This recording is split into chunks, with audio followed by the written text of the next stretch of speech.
இந்த தோசைக்கு பார்த்தீங்கன்னா நமக்கு வீட்டில் இருக்கிற திங்ஸை வச்சு ஈஸியாக செய்யலாம். ரவை, அவல், தயிர் இது 3 இருந்தாலே போதும்.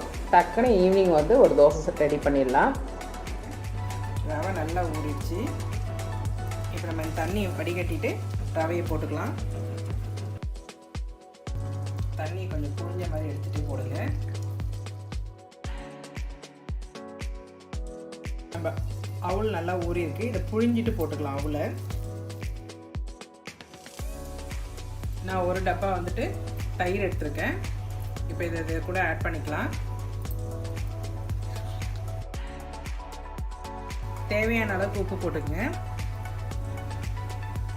கொஞ்சமாக தண்ணி விட்டு அரைச்சி எடுத்துக்கலாம்.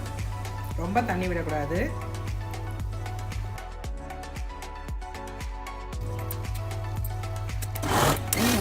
மாவு சூப்பராக ஆயிடுச்சு. சூப்பராக அரைச்சாச்சு. இந்த மாதிரி பதத்தில் அரைச்சி எடுத்துக்கங்க. இப்போ நம்ம ஊற்றிக்கலாம்.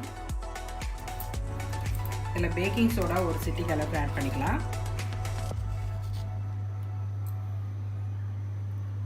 இதை நல்லா மிக்ஸ் பண்ணிக்கோங்க. இப்போ நம்ம ஸ்லோ ஃப்ளேமில் வச்சு ஒரு டீஸ்பூன் எண்ணெய் விட்டு ஆனியனில் தேய்ச்சிக்கலாம்.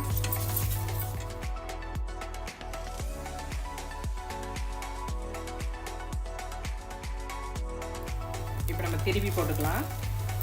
டக்குன்னு இன்ஸ்டண்ட்டாக ஒரு தோசை சூப்பராக வருது பாருங்க. அது திருப்பி போட்டு எடுத்து வச்சுக்கலாம்.